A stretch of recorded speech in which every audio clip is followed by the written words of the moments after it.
Hey guys, I'm Dave. Welcome back to the Power Wagon Restoration Vlog, episode 4. If you haven't already seen episodes 1 through 3, check them out right here, starting with episode 1.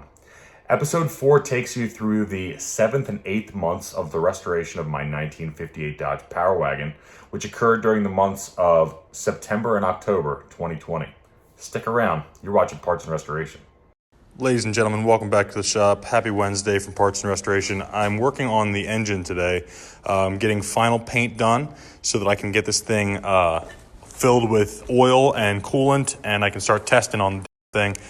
Tired of sitting here doing nothing, and I've got everything I need to get this thing up and running, so I'm putting a fire underneath this thing, and we're going to get it running. Been a busy day today. The engine is looking like an engine. Beautiful. All red, mostly painted at this point. Just waiting on a few parts to dry so I can install them. I got to do a little research right now on figuring out which bolts or nuts rather go onto which of these studs. There are several different variants, but she's looking pretty nice. What do you think? Not too shabby. We talked about doing a black and red two-tone. I kind of like the way this shaped out. The all red top to bottom really makes it look like a factory kind of crate engine, just ready to drop in. Love that. Well, ladies and gentlemen, I earned this White Claw because this engine, I'm not really even going to say anything. I'm just going to let you look. Been at it since about 9 a.m. Just about all put back together. Got a couple more little odds and ends to take care of. However, that will have to come another day because I am pooped.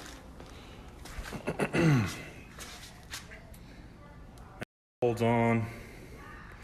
Got to get some shorter bolts or cut down some bolts for my oil pump, but it's primed. And then I got to prime the engine tomorrow full of oil. Get oil going through all the oil galleries. And I need that belt, but she is ready to chooch, ladies and gentlemen. Ready to go. Leave some comments down below. What do you think?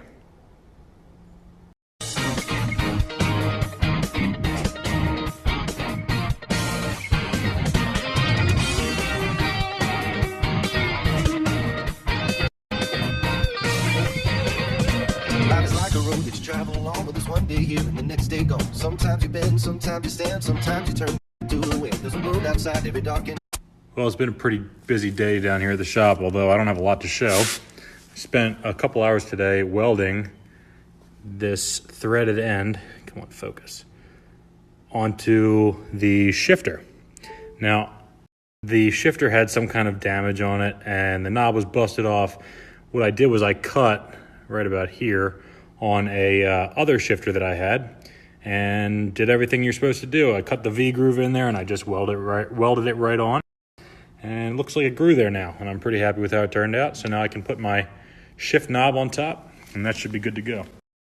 These little cylinders are the spacers that go over the bolts that hold the shackles of my suspension together. That's a lot right there. Anyway, I had some for the front suspension. However, I didn't have any for the rear. So I made some. I bought some tube stock, cut it to shape. I chucked these up in a drill press, sanded or filed the edges and the burrs off, painted, and now I got 2 sets. I'm gonna install these later tonight. Of course, what I said makes no sense except when you see it. These spacers go in between here, a bolt goes through, pinches them right down tight so these can't go all crazy. I had to take the manifold off today, and that took a ton of time. I had to remove a stuck pipe from in here. So I had to drill that out. It had actually sheared off, and I had to drill it out and recut the threads. This is where some of the exhaust from what will be the crankcase ventilator goes and gets burned off through the exhaust.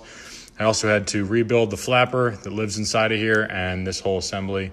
And I had to bolt this whole thing together. I got bolts, put a new gasket in place, and just reinstalled that. And this is actually done. I'm going to leave. That's not coming off the truck again for any reason. It is ready to go. Check that box. Another day on the books. got a lot done today. Everything I got done took forever. Mocked up the spark plug wires and their keeper. This is not the OEM style for this particular truck, but I like this keeper better. Keeps that ignition coil right on top. I think that looks pretty sharp. I plumbed up the oil lines for the oil filter. Oil comes in out of the engine, up through here, through the filter, and then it comes back down into that. I think I did a pretty decent job as far as keeping everything nice and clean. I'm happy with the work. Also was able to, like I said earlier, finish up the manifold. That is completely checked off and finished, and I got some more work to do ahead of me. Bit more paint work today. Got my fuel pump, which is new manufactured with the glass bowl, which I really like, although it wasn't OEM for the ear Power Wagon that I have. That's painted, ready to go back on the truck. I've got a Carter inline fuel filter to go back and bolt directly onto the carburetor. That's ready to go. All right, let's test on this here starter motor. All hooked up. Haven't tried this yet, but if it works, when I touch this, it should go. She works. Next, we need to prime the oil pump with some engine oil. Oh, there she goes. And she sucks in and starts coming out the other side. Yep. Good. Add a little more.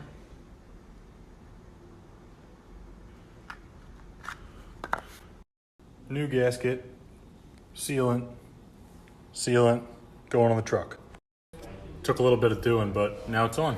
The oil pump on the engine. Next up, I gotta shuffle around some of these oil pipes that I installed incorrectly. So I got my distributor in, and it's keyed in there with the oil pump. I gotta set points gap, and then I'm gonna get back. I actually have to go out and get some supplies from the auto parts store to finish up those plumbing operations I had to do. I'll call that tidy work.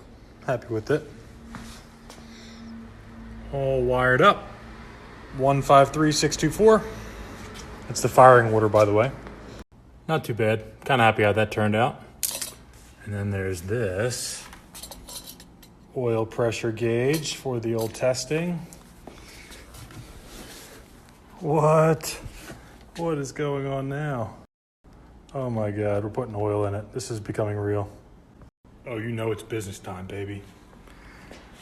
Battery, set up. Look for oil here, that's what we want.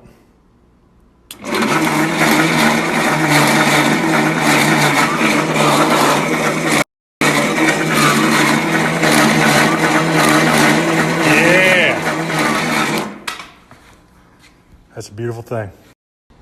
Have a look. Starting to kind of look like something now. Just kind of have this mocked up in here. I want to use this frame as a test stand. So I just bolted down the rear two mounts. And I'm just going to kind of work this thing up, try and get it going. Unfortunately, I've already noticed there's a little bit of an oil leak from the rear seal. Thoughts on that? If you have them, leave them in the comments down below. Is that maybe a break-in thing? It's going to take a little bit of time, or is that something I should address now? Just thoughts in general. Yeah, but it's looking like something. Hopefully, sooner than later, this thing will be up and running.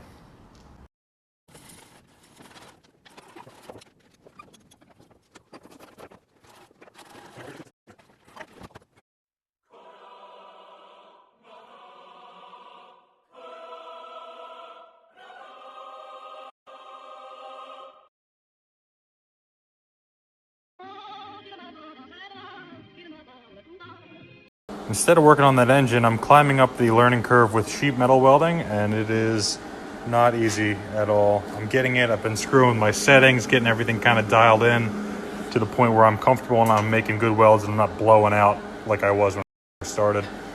Yeah, so that's coming along. All right, here's the result of that sheet metal work from earlier. I cut out an entire section here, and that's been replaced, and one about here. Not too bad for my first attempt, I guess. This is not going to be visible anywhere, so I kind of rushed through it and didn't really like go super crazy, like I'm, you know. But anyway, I think it looks pretty good. Not things considered.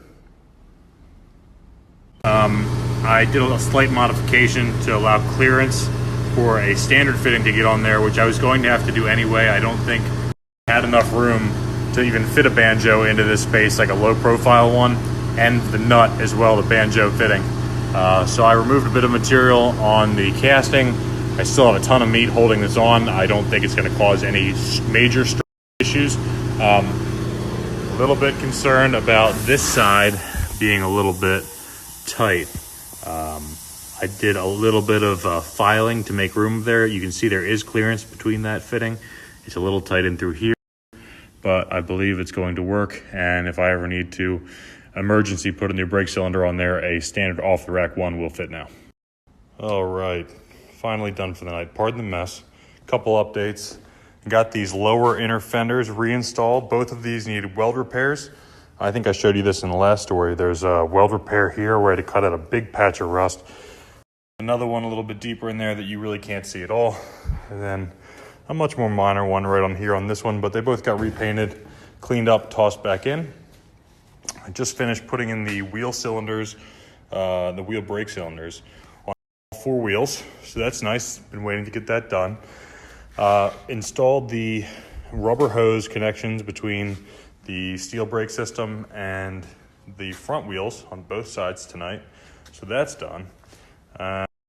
Since we last talked, I finished installing the front brake, all springed in, everything's done on that. Steering wheel is about 90% finished. I need to finish sanding down these cracks I just built up with JB Weld where it had separated around the center hub. The engine is pulled back out, so I've got some room to work. Started working on the clutch, getting that installed. The actual clutch itself is in there, and like the whole spring lifter assembly.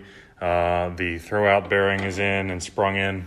I ordered some new parts for this. The bushing that controlled the actual clutch pedal was completely wallered out.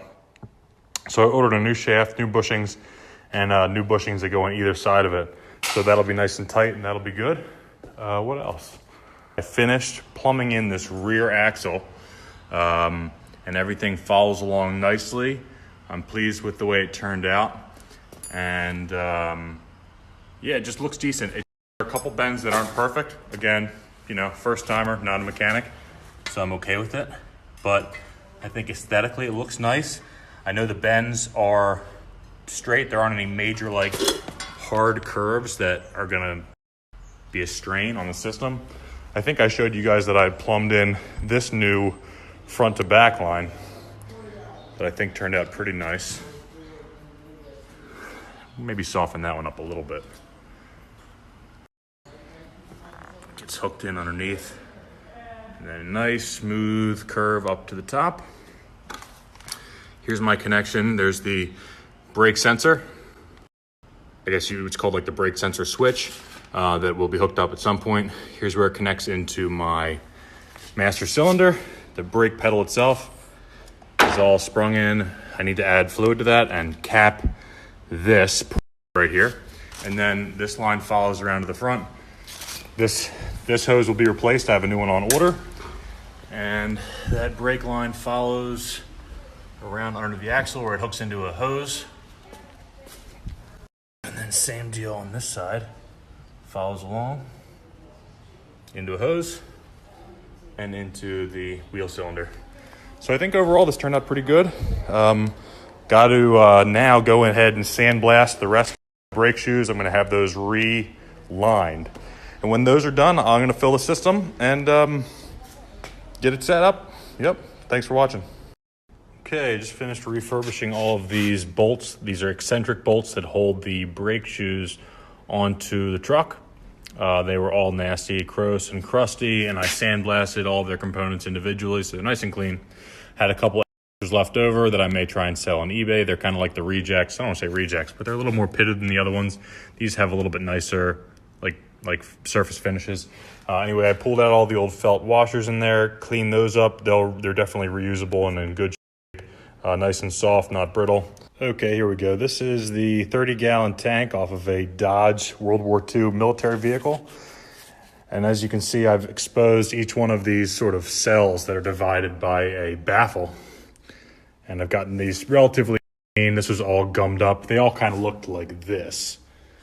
Nasty, rusty, with deposits of all kinds of God knows what all over it. I'm going in with the wire brush, getting everything cleaned up, and then I'm going to weld this thing back together. Also got to bang some more dents out. I've got a major dent right here in the bottom that I want to flatten up.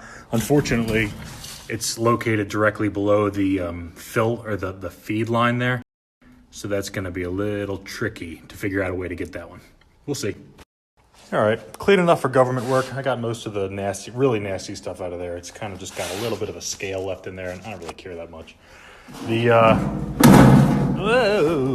dents are all popped out, so it'll at least flow the way it's supposed to. So I'm going to go ahead and weld this thing up. Stay tuned.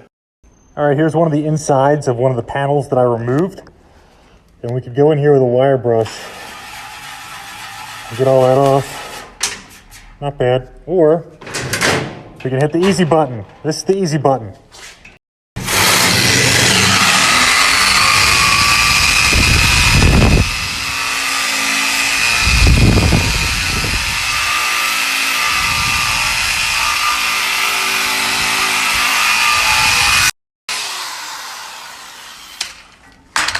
Maybe we'll choose this instead.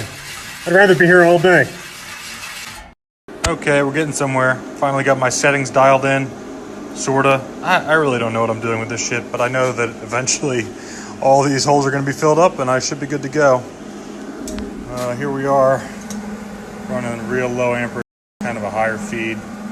Kind of been screwing around with this, but again, I don't really know what I'm doing. I followed the instructions on that for the size metal I'm working on, and it wasn't really feeling it. So anyway, keep on plugging along. Almost there. Not too bad. I feel like sheet metal welds look like trash until they don't, at which point they don't. Okay, second panel going in. Definitely starting to get a little bit of panel warpage. You see kind of in the center here. But yeah, making progress. This one's all done. Progress. Little closer. All right, not too bad. Not too bad at all. I ground down the welds on this one and I wound up causing some more damage than I anticipated. So I'm gonna leave this scabby. I'm gonna paint over it and it's just gonna be what it's gonna be. You're not gonna see it, so I don't care. Last panel, see if we can crank this out. Hey gang, welcome back. Since we last talked, I finished welding this thing up. And those two cut-through holes I patched, just did a little butt weld with these pieces here. I don't really care that much. You're never going to see this is going to be completely covered by the bed of the truck. I just want it to be mechanically solid. Anyway, I hooked up this air fitting on here. And boy, I wish I had videotaped it when I first inflated it, because the whole thing just expanded and like there's a fuel sending unit hole here that just this thing bubbled out. So I had to create a regulator here by clamping this off somewhat. And yeah, so let's pop it back up and see where we get some bubbles. There's one.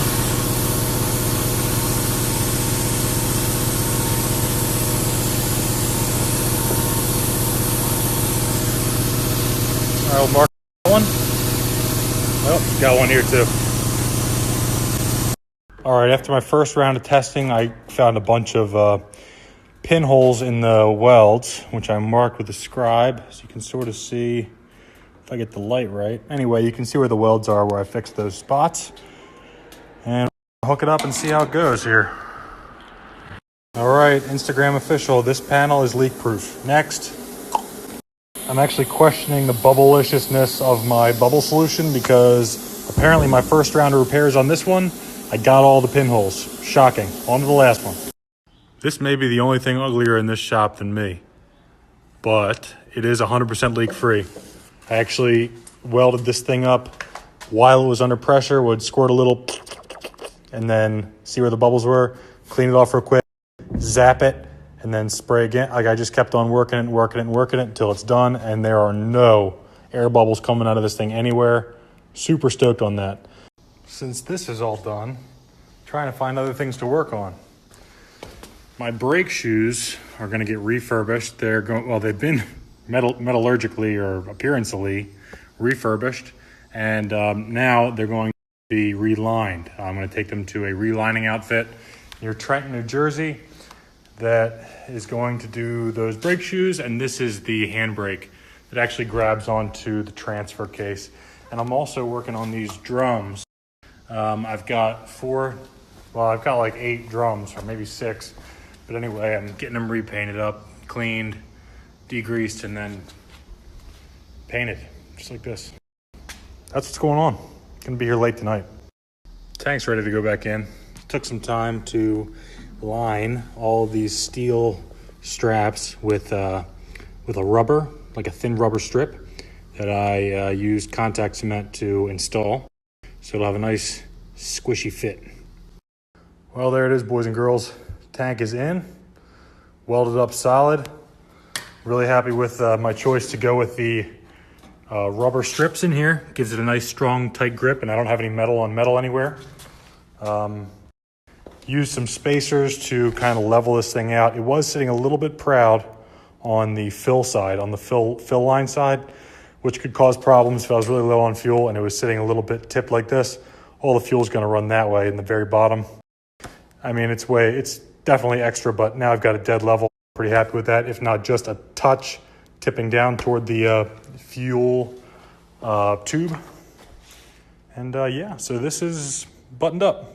I ordered fuel lines, should be here in 2 or 3 days. Get them plumbed in, and we'll go on to the next step with the fuel system. Thanks for watching. Gauge. There was some kind of gasket in that slot. Then glass. Then shriveled gasket. Then a Aziz. That's fun. You can see this was nicely painted white at one point. Probably to be nice and reflective for the 2 light bulbs that go in there. They're nice. Hey gang, these are all the original brake shoes from the truck, as well as the handbrake, which clutches onto the transfer case. And these are the original brake drums that have all been cleaned up that I'm gonna have turned. Crazy what a little bit of love can do between these as they looked when they came off and how they are now. I'm just gonna give them all these to have them turned. Just take a look and take the best ones. I think these are decent, but I wanna make sure that if these are thinner in terms of wall thickness on the drum, that I can have some backups in case I need to do that. So I'm gonna clean these up tonight. But yeah, making progress. Thanks for watching, see you tomorrow. Hey folks, back in the shop today, and as you can see, my fuel line has been plumbed in. It's this green one here. It's 5/16 steel, coated with some kind of a plastic or some kind of polymer that makes it somewhat resistant to rust. And as you can see here, it just runs right along the brake line. A nice smooth swoop all the way to the front. Follows the contour that the original line followed along that front support and comes out to here where it connects with the fuel pump. So I'm pretty much set up until I drop this engine in, which should be, maybe I'll do it tomorrow. What do you think? Anyway, making good progress.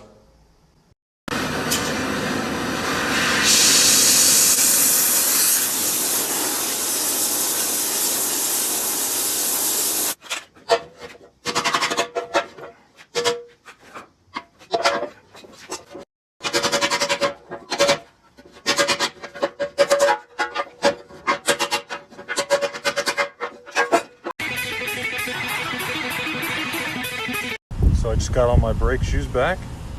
They wound up cycle bonding the braking friction material onto these instead of doing the old-fashioned riveting job.